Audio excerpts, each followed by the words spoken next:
Amanecer en Guadalcanal. Aquí, en Guadalcanal, miles de hombres vieron que la victoria no era solo potencia de fuego, sino voluntad de resistir. La jungla calla, luego estalla. Cientos de soldados japoneses suben la ladera en un estruendo de acero y voces. El sargento McKinley carga una escopeta de trinchera de la Primera Guerra casi archivada por el cuerpo. 5 cartuchos, 9 perdigones por disparo. Nadie espera que esta pieza de museo decida una lucha moderna, pero al cargar a menos de 50 metros, la jungla se vuelve un embudo y la vieja escopeta se convierte en un muro de estruendo. Lo que sigue no solo frena un ataque, hace que los marines replanteen el combate cuerpo a cuerpo desde cero.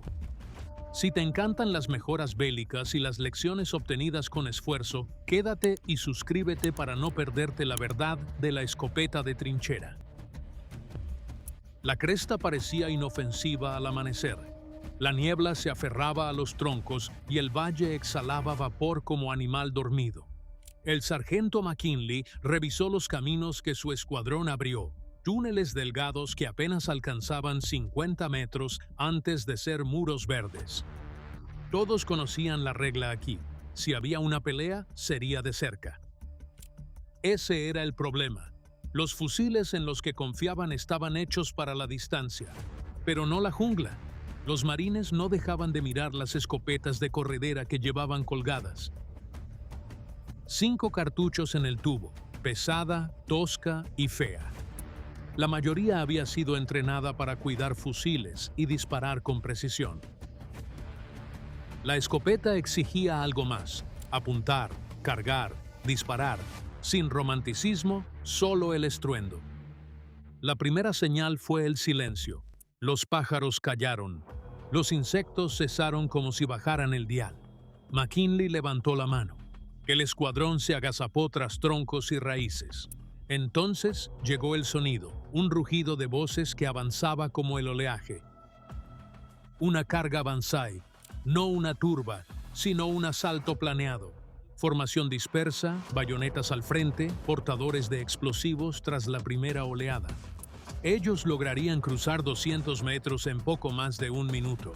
Si llegaban a la línea, la suerte decidiría quién vivía. «Dentro de 200», gritó Harrison, sereno como un chico de 19 no debería ser. McKinley sintió el peso del arma. La había detestado en el entrenamiento. Ahora la temía, pero a la jungla no le importaban los sentimientos. No daba espacio para apuntar con cuidado. A 100 metros, el verdor se tragó la mayor parte de la carga. El terreno encauzaba al enemigo en 3 corredores naturales, apenas anchos para unos pocos hombres. Ese embudo, que a los fusileros los hacía sentir atrapados, ahora parecía una ventaja. McKinley movió a 2 marines para cubrir sus frentes, indicó a Daniels el sendero lateral y mantuvo a Harrison en la senda principal. A menos de 50, McKinley quitó el seguro. El primer atacante irrumpió a 40 metros, entre lianas y hojas, con ojos abiertos y un grito de guerra. McKinley apretó el gatillo. El estruendo en el aire superó el de cualquier fusil. El de adelante cayó, y los 2 a su lado se desplomaron, como jalados por un cable. McKinley cargó por reflejo y disparó a un fogonazo apenas visible. Hojas destrozadas. Una segunda figura cayó. La escopeta de Harrison resonaba con ritmo constante. Disparar, cargar, reponer 2 cartuchos y disparar.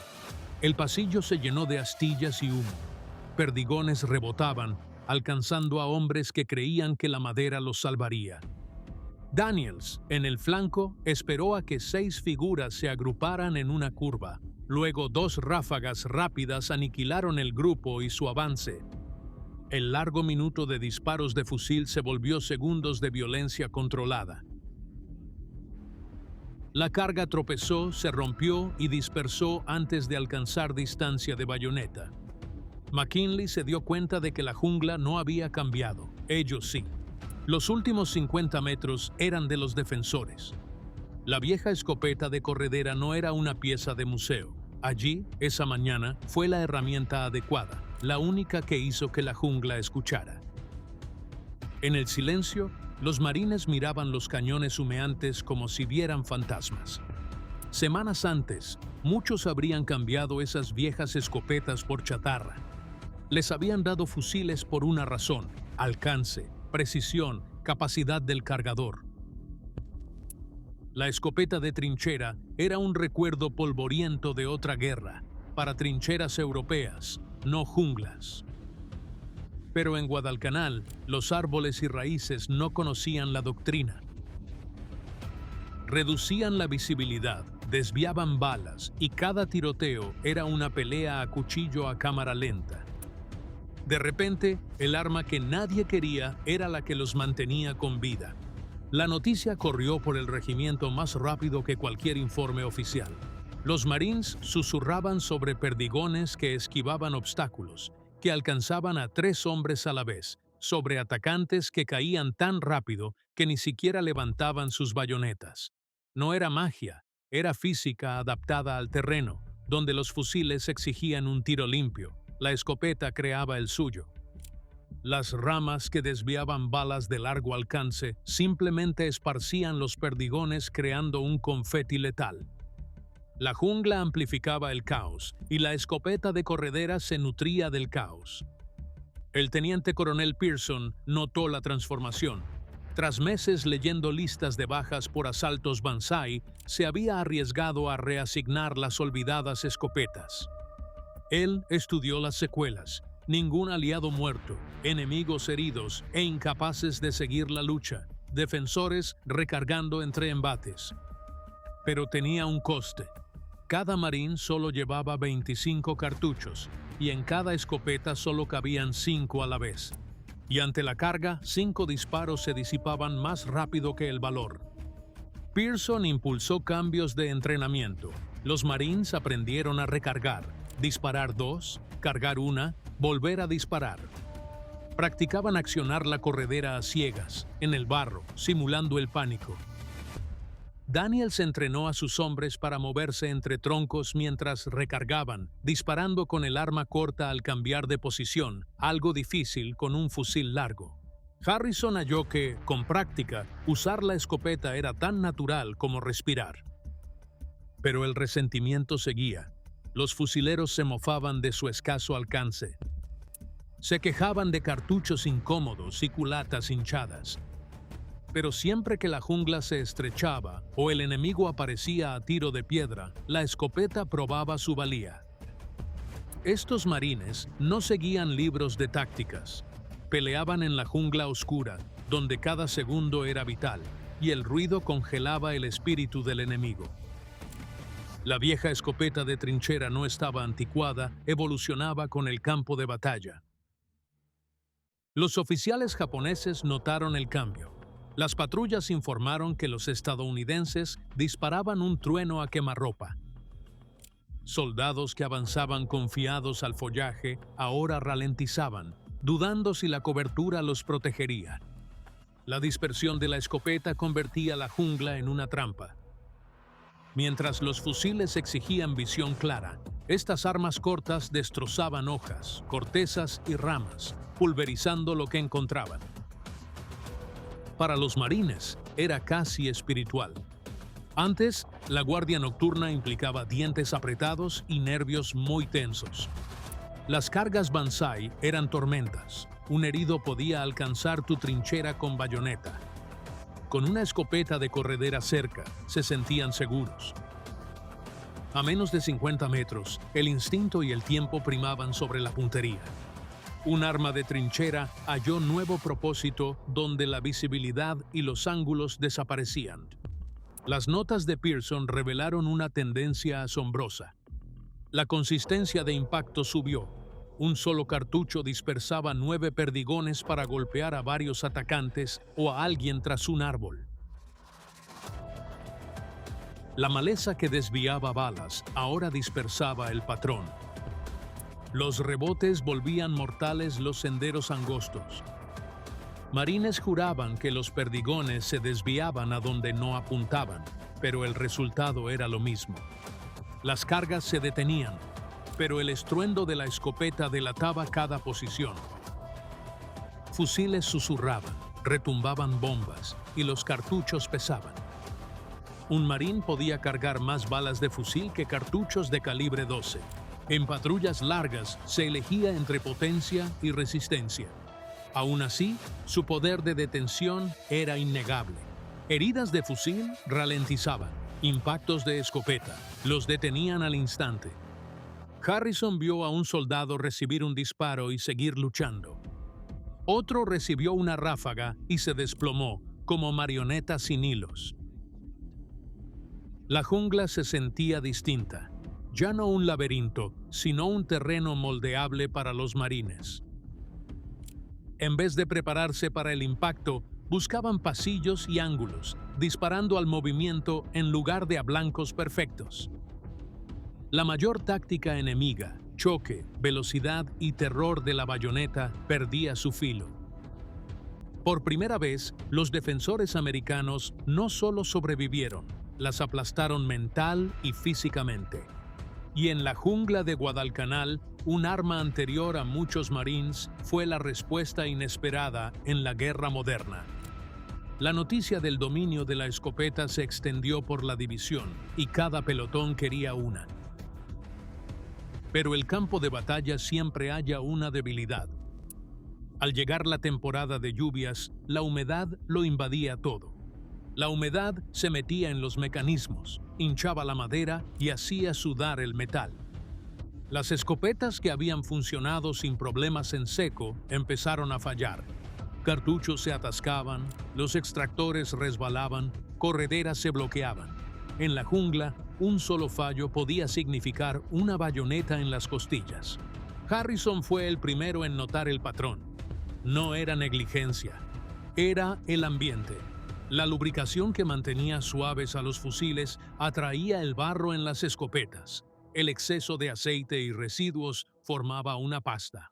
Con muy poco, la corredera se arrastraba como papel de lija. Los marines debían desmontar sus armas tras cada patrulla, improvisar soportes de secado y frotar piezas con cera, aceite de motor o grasa sustraída de vehículos.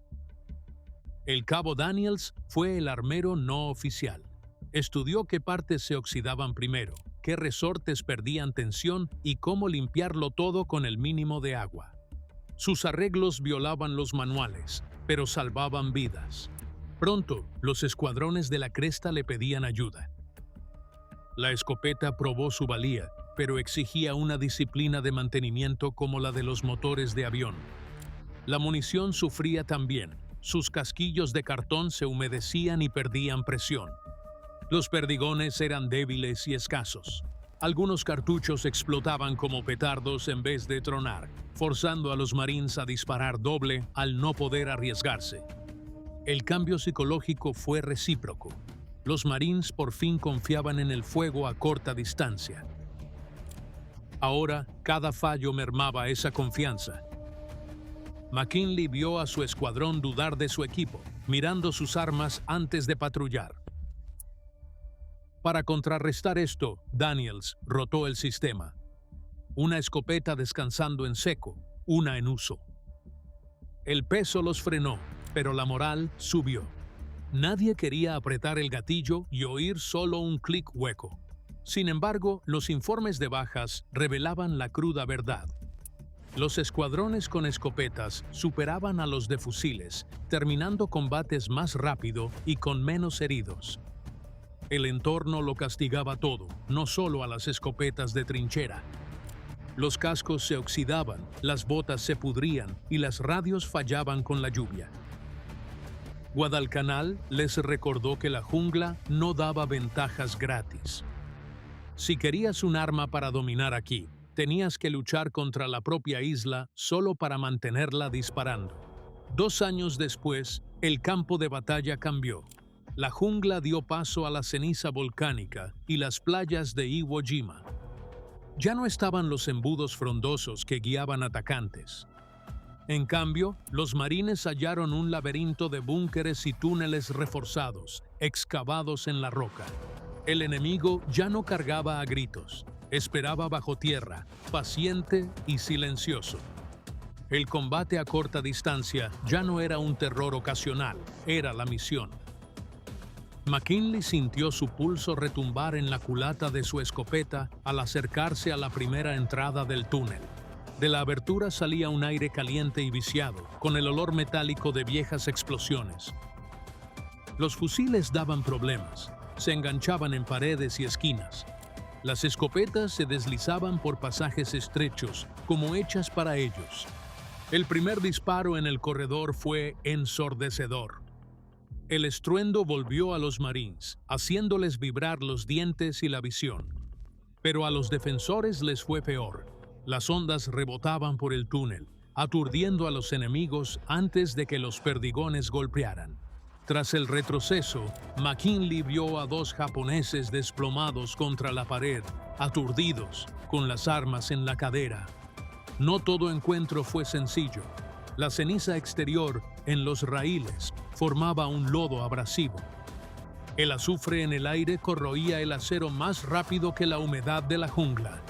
Tras un tiroteo, Harrison recargó su arma y se quejó del chirrido. Si la humedad la dañaba, la ceniza volcánica quería destruirla. Para abrirse paso por las troneras de acero, los marines pidieron postas y cartuchos de brecha. Menos perdigones, más impacto. A 3 metros, perforaban barreras que las balas comunes solo abollaban. Y más adentro en los túneles, los rebotes eran impredecibles, golpeando paredes y entrando en cámaras que los marines no veían. Pero el peso psicológico del arma se hizo mayor. Defensores atrapados en un punto de hormigón sin escape. Un disparo bastaba en una sala. La antigua escopeta de trinchera de la Francia embarrada resurgió en el Japón subterráneo. Las bajas de los equipos de escopeta eran bajísimas. Despejaban posiciones más rápido, minimizaban amenazas y forzaban al enemigo a rendirse o a huir más profundo, donde la visibilidad favorecía a los americanos. Iwo Jima no fue lucha selvática, fue el legado de la escopeta de trinchera que se cerró, probando que las herramientas antiguas aún eran las más eficaces. El éxito genera demanda. Pronto no hubo escopetas para todos. Unidades sin experiencia en combate cercano rogaron por unas pocas. Pero la escasez no era el único problema. Cuanto más la usaban los marines, más afloraban sus fallas ocultas. La arena volcánica desgastaba los rieles, el moho tropical hinchaba las culatas y el mantenimiento constante restaba horas de sueño. Un arma que salvaba vidas también exigía una energía que los marines apenas tenían. Pearson impulsó a su equipo a recoger datos. Compararon bajas de escuadrones de fusileros y de escopeteros en jungla y túneles. Las cifras eran concluyentes. Los equipos con escopeta sufrían menos bajas y finalizaban antes los combates. La sede aprobó más asignaciones, pero la entrega fue lenta. Oficiales de logística buscaban cartuchos del calibre 12, mientras barcos de municiones priorizaban los de fusil. La escasez de cartuchos obligó a los Marines a racionar el fuego usando fusiles de lejos y guardando la escopeta solo al verse acorralados. Después, el enemigo se adaptó. Los japoneses construyeron túneles largos con curvas para desviar los perdigones y emboscaron más allá del alcance de la escopeta. Pero los Marines aprendieron pronto. Daniels probó con ángulos de tiro, haciendo rebotar perdigones en las paredes del búnker como en el billar. Harrison usaba ráfagas cortas, recargando siempre para no agotar la munición. McKinley entrenó a su escuadrón para avanzar, usando la onda expansiva del arma para ganar terreno. La moral, extrañamente, fue la mayor aliada de la escopeta. Un marín con escopeta sentía ser el dueño de los últimos 10 metros. Eso importaba en túneles claustrofóbicos y nervios destrozados por la oscuridad. En combate, la confianza es la divisa. La escopeta pagaba con creces.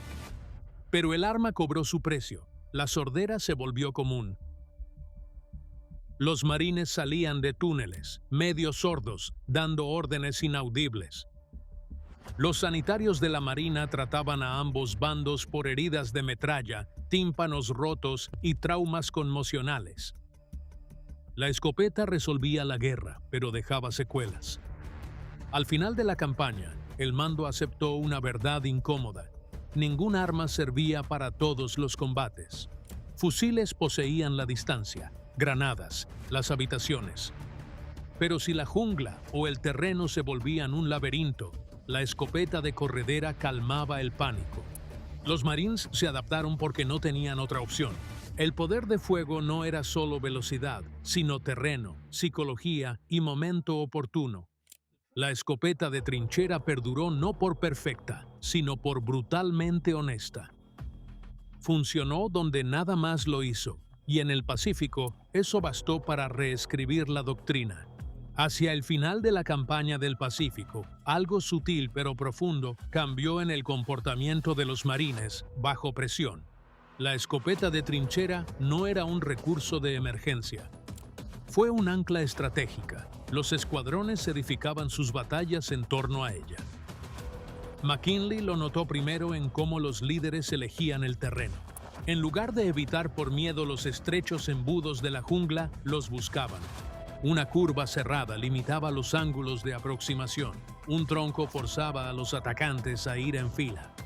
Donde los fusiles precisaban espacio abierto, la escopeta dominaba la compresión.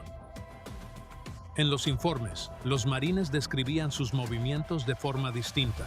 En vez de atrincherarse y esperar la embestida, avanzaron en las pausas enemigas.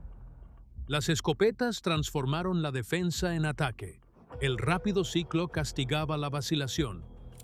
Los Marines aprendieron a disparar, avanzar, cargar y disparar otra vez, como una marea.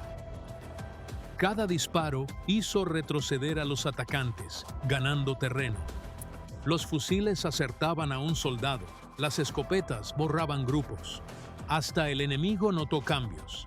Documentos capturados advertían a los japoneses no combatir a los americanos en terreno estrecho, una orden imposible en los laberintos isleños. Los defensores de los túneles informaron que el estruendo y el bombeo metálico del arma por sí solos desataban el pánico. Unidades contaron oír ese ritmo en pesadillas. Abandonaban posiciones ventajosas al sonar la escopeta en un búnker, sabiendo que el próximo disparo doblaría la esquina. Las evaluaciones de Pearson reflejaron el cambio. Los escuadrones de escopetas terminaban los combates cercanos un 40% más rápido y con menos bajas. Su agresividad empujaba a los japoneses a los túneles, donde les aguardaban granadas y fuego. La escopeta de trinchera no solo finalizaba, sino que moldeaba los combates. La moral subió. Los marines con escopetas lideraron con más ganas. Las tropas jóvenes la veían como superstición que daba control de los últimos 50 metros, lo más letal del combate del Pacífico. Y había algo más, callado, confianza contra el miedo. Donde las cargas de bayoneta eran inevitables, los marines creían poder pararlas. La confianza no solo los mantenía vivos, calmaba manos, estabilizaba la respiración y acallaba el pánico antes de que se desatara. Tras la línea de frente, la improvisación estalló. Sargentos daban consejos sobre ángulos, cabos debatían la dispersión de perdigones como catedráticos. Algunos marines limaban biseles en las correderas para recargar más rápido. Otros tallaban muescas en sus culatas para apuntar en la oscuridad. No eran trucos, sino mejoras forjadas en sitios donde la oscuridad cobraba vida. La escopeta, primitiva en el diseño, se hizo precisa en manos expertas.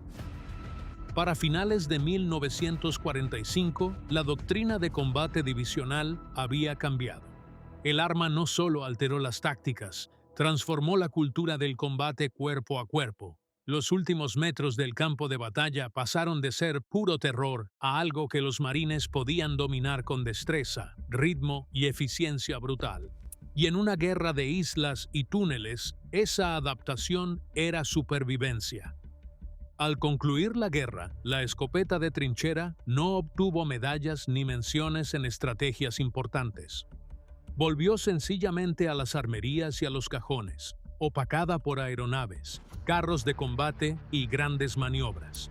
Pero los marines que la llevaron la recordaron.